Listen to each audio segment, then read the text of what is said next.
What's up,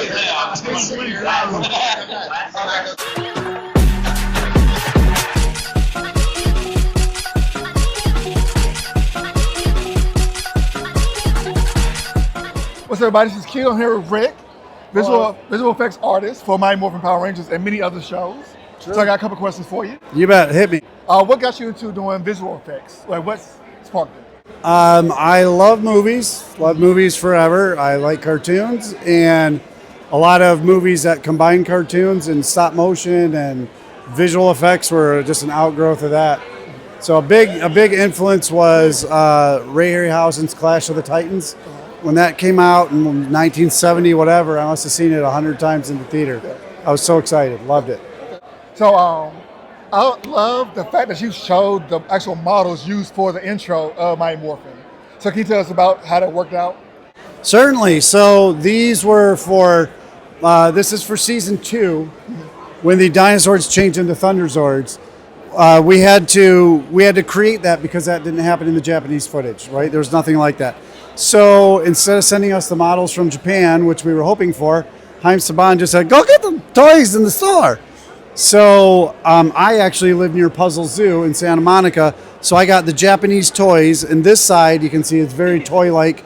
We didn't set dress it, but this side's been painted, and we've turned it into a puppet so that when we pushed on its butt, the butt went up and down, sort of like the model, and the head would go back and forth. Same with these other toys. So I bought them all. I did not turn them all into puppets. There was a team of people working on it. So the more complicated puppets had people who really knew what they were doing on it, which would be like Connor McCullough and Todd Rex. And then I was at a visual effects house, and we didn't have enough space to shoot all the elements we needed. So we actually went to Saban Studios, and I made a mountain range to go in the background. We painted a sky. I believe Rick Cortez and I did that. And we set everything up, and we shot everything at Saban Studios, then took all the footage back to Modern Video Film where we worked, and then we started layering all the elements together. And the final step is doing the hand-drawn electricity over the top of it, which I believe was Trent Shumway electricity. Yep. Now, I keep looking at this one here. What is this? Yeah. This is one of my favorites. This is my good friend Fishlog. Fishlog is, I made this for Beetleborgs.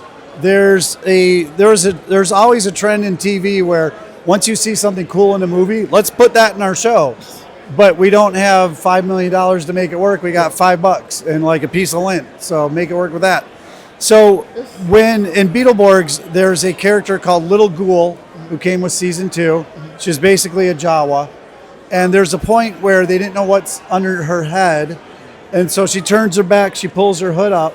And of course she does a Beetlejuice. In Beetlejuice, they had Michael Keaton stand in front of some device that they blasted a bunch of air through it, and all these things inflated out and wiggled. So we wanted the same sort of look, and being a fan of stop motion, I'm like, well, I'll do a couple of stop motion puppets. My friend Trent Shumway, he made a couple of stop motion puppets. And so Fishlog was one of the things that came to me of like a bunch of fish cut together, tied together, and this has a wire through the middle of it, so I could animate it wiggling. Same with this eyeball. This is Little Ghoul's eyeball. So all these things popped out of her head, wiggled around, then got sucked back in. And Fishlog was actually, I went to the Santa Monica Pier, I bought these fish, I baked them to dry them out, and then I cut them up, I put them together, and I made a mold. Wow. I made a mold of real fish. Wow.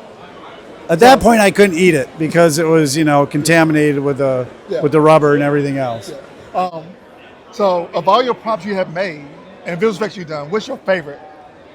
Either prop or visual effect. Yeah, I would say. Interrupt your thing, but I think you dropped this. Oh, nice. So I want to make sure I see. So much. My favorite prop that I've made, well, there's a close runner-up that I did recently for an Apple Plus show called City on Fire, where I took a stuffed blue Turaco, a dead blue Turaco that had been taxidermied, and I turned it into a freshly shot bird on the side of the road, and I had to do a sizing thing as well with it. That would be second, but first is a live action puppet that I made for Beetleborgs. There's an episode where the little girl character changes actresses. And in that, they had Flabber changes into a dragon. And so I actually sculpted a rather large dragon puppet. My friend Rick Cortez designed it. I sculpted it, I cast it, I molded, I painted it, and I was one of the puppeteers on it. And to have a live action dragon puppet was really, really fun on set. And my friend Joe Bauer was supervising Weird Science, or maybe Sabrina the Teenage Witch at the time, in the same facility. So I like to think that my Flabber dragon was the inspiration for Drogos, because he was the visual effects director for Game of Thrones. Look at that. So I'm like, I want to claim lineage to what happened in Game of Thrones with my dragon. If they don't do it, we're going to do it for you. There we go. We'll make it happen. All right. Any advice to people who get in the industry like you? Make something. Make something awesome. Make it good.